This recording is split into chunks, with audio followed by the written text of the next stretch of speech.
Pasanglah telingamu,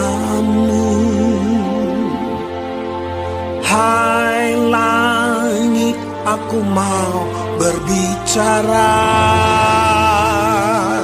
dan baiklah bumi mendengarkan ucapan mulutku.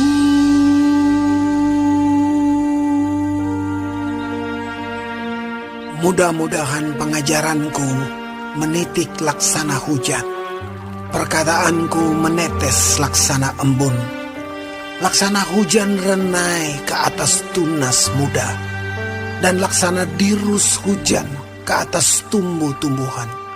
Sebab nama Tuhan akan kuserukan.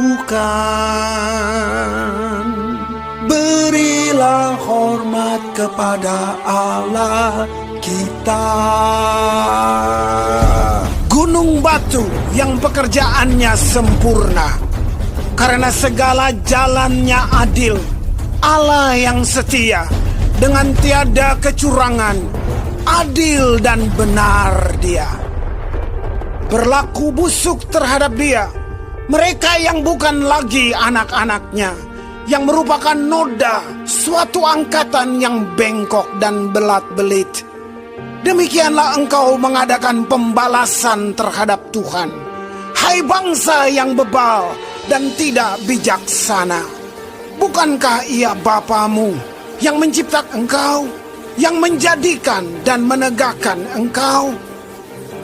Ingatlah kepada zaman dahulu kala. Perhatikanlah tahun-tahun keturunan yang lalu. Tanyakanlah kepada ayahmu, maka ia memberitahukannya kepadamu.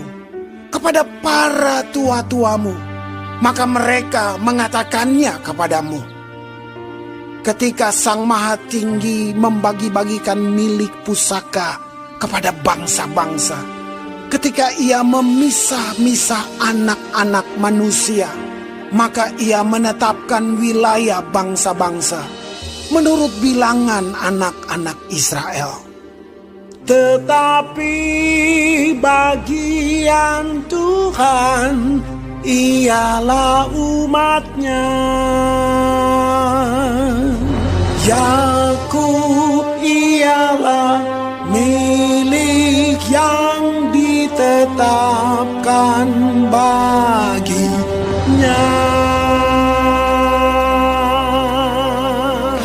Didapatinya dia di suatu negeri, di padang gurun, di tengah-tengah ketandusan dan auman padang belantara.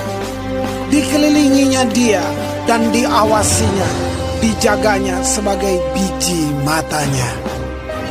Laksana Raja Wali menggoyang bangkitkan isi sarangnya, melayang-layang di atas anak-anaknya, mengembangkan sayapnya, menampung seekor dan mendukungnya di atas kepaknya. Demikianlah Tuhan sendiri menuntun dia, dan tidak ada Allah asing menyertai dia. Dibuatnya dia berkendaraan mengatasi bukit-bukit di bumi, dan memakan hasil dari ladang. Dibuatnya dia mengisap madu dari bukit batu, dan minyak dari gunung batu yang keras. Dadih dari lembu sapi, dan susu kambing domba, dengan lemak anak-anak domba, dan domba-domba jantan dari Basan, dan kambing-kambing jantan, dengan gandum yang terbaik, juga darah buah anggur yang berbuih engkau minum. Lalu menjadi gemuklah Yesyurun dan menendang ke belakang. Bertambah gemuk engkau, gendut dan tambun, dan ia meninggalkan Allah yang telah menjadikan dia. Ia memandang rendah gunung batu keselamatannya. Mereka membangkitkan cemburunya dengan Allah asing. Mereka menimbulkan sakit hatinya dengan dewa kekejian. Mereka mempersembahkan korban kepada roh-roh jahat yang bukan Allah. kepada Allah yang tidak mereka kenal, Allah baru yang belum lama timbul, yang kepadanya nenek moyangmu tidak gentar. Gunung batu yang memperanakan engkau telah kau lalaikan, dan telah kau lupakan Allah yang melahirkan engkau. Ketika Tuhan melihat hal itu, maka ia menolak mereka karena ia sakit hati oleh anak-anaknya lelaki dan perempuan. Ia berfirman, "Aku hendak menyembunyikan wajahku terhadap mereka dan melihat bagaimana kesudahan mereka. Sebab mereka itu suatu angkatan yang bengkok, anak-anak yang tidak mempunyai kesetiaan. Mereka membangkitkan cemburuku dengan yang bukan Allah. Mereka menimbulkan sakit hatiku dengan berhala mereka. Sebab itu aku akan membangkitkan cemburu mereka dengan yang bukan umat, dan akan menyakiti hati mereka dengan bangsa yang bebal. Sebab api telah dinyalakan oleh murkaku, dan bernyala-nyala sampai ke bagian dunia orang mati, yang paling bawah. Api itu memakan bumi dengan hasilnya, dan menghanguskan dasar gunung-gunung. Aku akan menimbun malapetaka ke atas mereka. Seluruh anak panahku akan kutembakkan kepada mereka.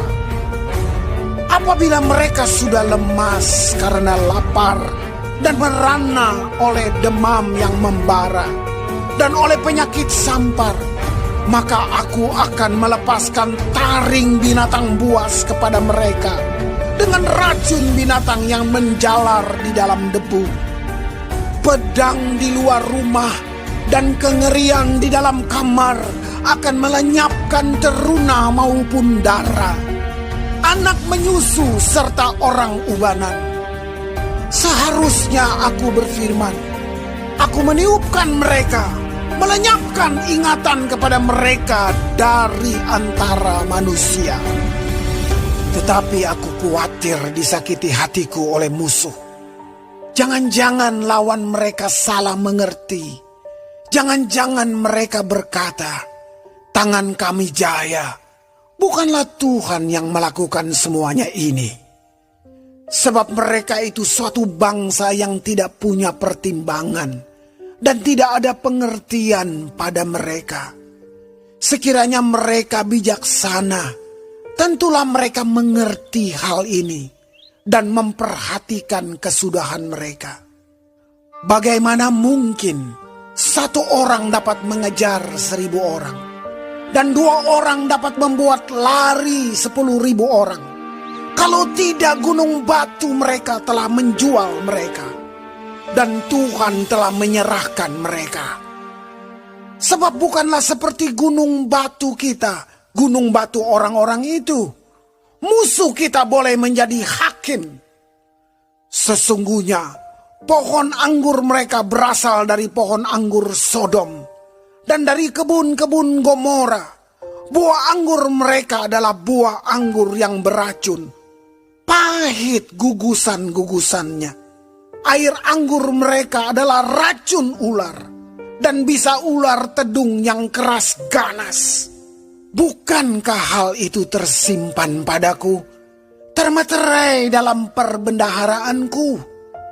Hakkulah dendam dan pembalasan pada waktu kaki mereka goyang, sebab hari bencana bagi mereka telah dekat. Akan segera datang apa yang telah disediakan bagi mereka. Sebab Tuhan akan memberi keadilan kepada umatnya, dan akan merasa sayang kepada hamba-hambanya.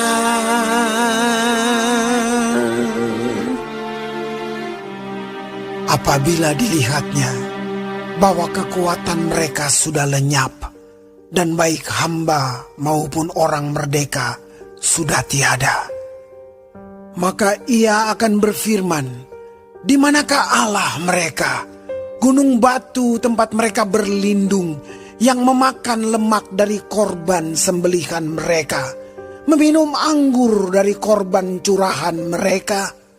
Biarlah mereka bangkit untuk menolong kamu, sehingga kamu mendapat perlindungan. Lihatlah sekarang bahwa akulah Dia, tidak ada Allah kecuali Aku.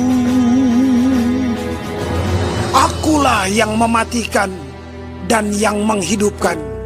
Aku telah meremukan, tetapi akulah yang menyembuhkan.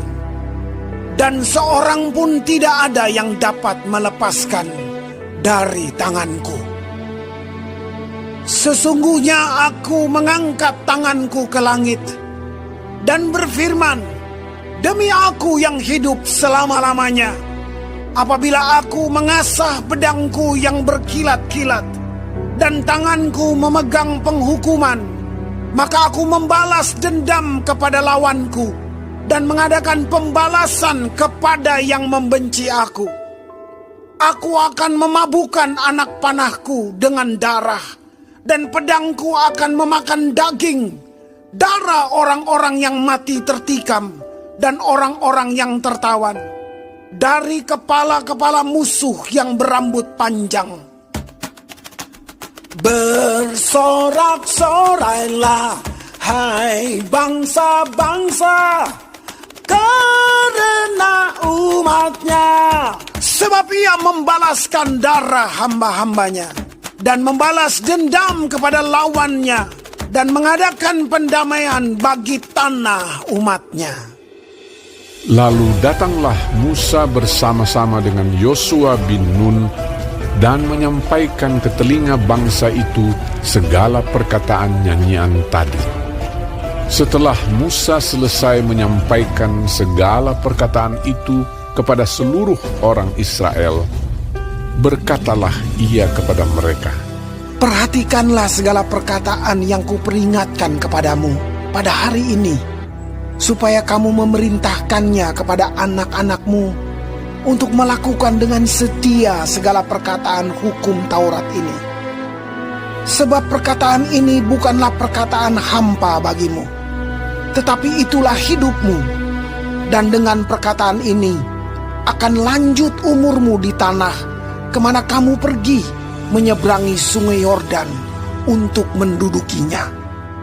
Pada hari itulah juga Tuhan berfirman kepada Musa, naiklah ke atas pegunungan Abarim, ke atas gunung Nebo yang di tanah Moab, di tentangan Yeriko, dan pandanglah tanah Kanaan yang kuberikan kepada orang Israel menjadi miliknya. Kemudian engkau akan mati di atas gunung yang akan kau naiki itu, supaya engkau dikumpulkan kepada kaum leluhurmu, sama seperti Harun kakakmu sudah meninggal di gunung Hor dan dikumpulkan kepada kaum leluhurnya. Oleh sebab kamu telah berubah setia terhadap Aku di tengah-tengah orang Israel, dekat mata air Meriba di Kades di padang gurun Zin. Dan oleh sebab kamu tidak menghormati kekudusanku di tengah-tengah orang Israel, engkau boleh melihat negeri itu terbentang di depanmu, tetapi tidak boleh masuk ke sana, ke negeri yang kuberikan kepada orang Israel. Shalom semua jemaat Tuhan, kembali kita di dalam pendalaman Alkitab Clear Sight. Sekarang kita sudah memasuki kitab Ulangan 32.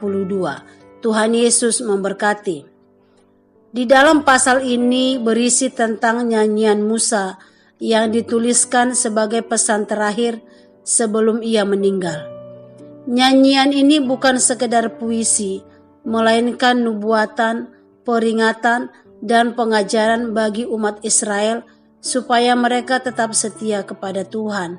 Yang pertama kita akan melihat adalah Allah yang setia dan adil di dalam ayat 1-4.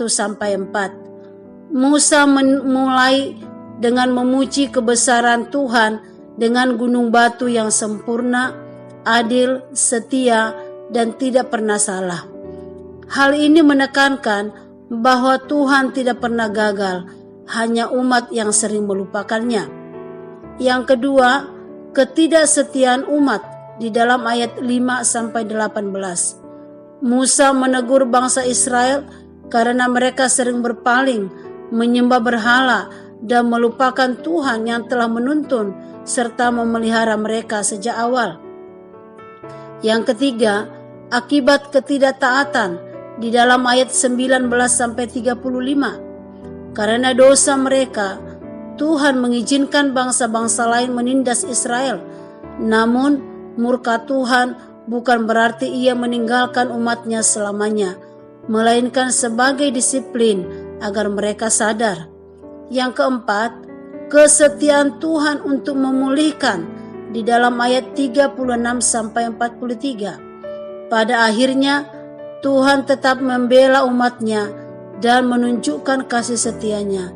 Ia akan menghukum bangsa-bangsa yang menindas Israel dan memulihkan umat yang kembali kepadanya. Yang kelima, peringatan terakhir Musa di dalam ayat 44-47. Musa menegaskan bahwa firman ini bukanlah kata-kata kosong, melainkan nyawa bagi umat. Ketaatan kepada firman Tuhan adalah sumber kehidupan dan keberlangsungan mereka di tanah perjanjian. Yang keenam adalah pemberitahuan tentang kematian Musa di dalam ayat 48-52. Tuhan memberitahu Musa bahwa ia akan melihat tanah perjanjian dari jauh, namun tidak masuk ke dalamnya karena ketidaktaatannya di Meriba. Ini menutup perjalanan panjang Musa sebagai hamba Tuhan. Sebagai kata-kata penguatan kepada kita adalah, di dalam nats ini mengingatkan kita bahwa Tuhan selalu setia, walau kita sering jatuh dan lalai. Hidup kita bisa saja berbelok, namun kasih Tuhan tidak pernah berubah. Firman-Nya bukan sekedar nasihat, tetapi sumber kehidupan dan kekuatan sehari-hari. Mari kita belajar setia, tidak hanya mencari Tuhan di waktu sulit, tetapi mengandalkannya setiap hari. Bila kita tetap berpegang padanya, maka ia akan menjadi gunung batu yang kokoh, tempat perlindungan dan kemenangan kita. Peganglah janjinya, karena Tuhan yang memelihara kita adalah Tuhan yang setia dari dahulu, sekarang, sampai selama-lamanya. Amin. Tuhan Yesus memberkati.